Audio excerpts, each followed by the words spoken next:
What's up, y'all? I'm going to see how this thing actually turns out. I'm trying this Google Colab, which can colorize black and white photography. So I have some old photos, old family photos there. So I'm gonna go and just run the one button for the collab and copy and paste the provided link. Once it's all done, so you simply drag and drop, and I left all the default settings. And let's see what this can actually do.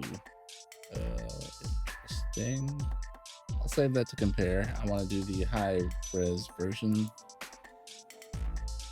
So this is pretty interesting. So this is the original photo here, and then this is the low option they had there, which kind of gave it like a sepia tone.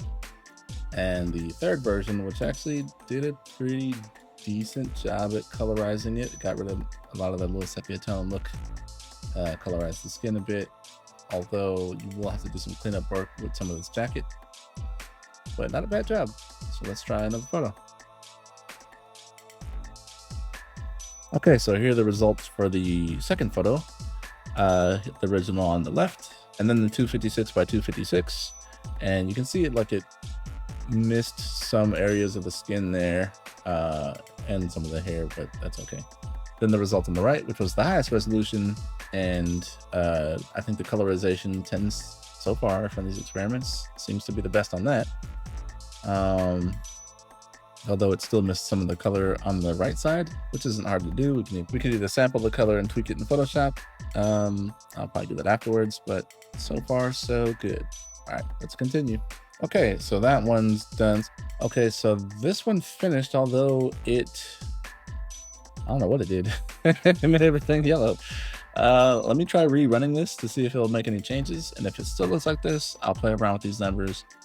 Yeah, so let's give this one more go. Around this time, it kept becoming yellow no matter what I did. So I tried to desaturate it and then re-import it, and then even use a previous kind of colored version just to try to see if it made any difference. And no matter what kind of tweaks I made, whether it was adjusting highlights or shadows, it kept yielding this like yellow tint. So that's what happened.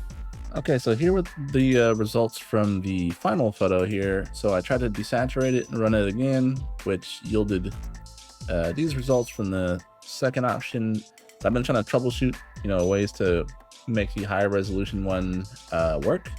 So the last thing I'm gonna do, I think I'm gonna rerun the second version now and see if it will catch the colors I wanted it to be.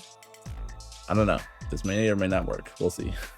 I'll be back in 1 sec. So long story short, it didn't end up working how I wanted it to, so I just had to deal with whatever I had there. But it did end up taking all the end results and put them into Topaz AI to fix the face and get rid of some of the noise, and they turned out pretty decent. Okay, so the final results here. So the original on the left and on the right. I ran it through the colorize, and then also through Topaz gigapixels to try to fix the face a little bit. And the second image, original on the left, and then colorized on the right. And then again, I ran it through Topaz gigapixel to clean up the face a bit. And the original on the left, and the cleaned up version on the right. Again, ran it to get colorized, and then Topaz gigapixel to fix the face a little bit. Okay, so just a reminder, this was the original image, and this is after being colorized using the online Google Colab, and then cleaned up a bit using Topaz to get the face a little clearer. Then I took it into Photoshop, got rid of some of the little scratches, and did a little bit more color correction. So this is the final result. Anyway, hopefully you enjoyed this video and you'll try this out yourself. Be sure to like, subscribe. Let me know in the comments what you'd like to see me cover next. All right, y'all. Peace.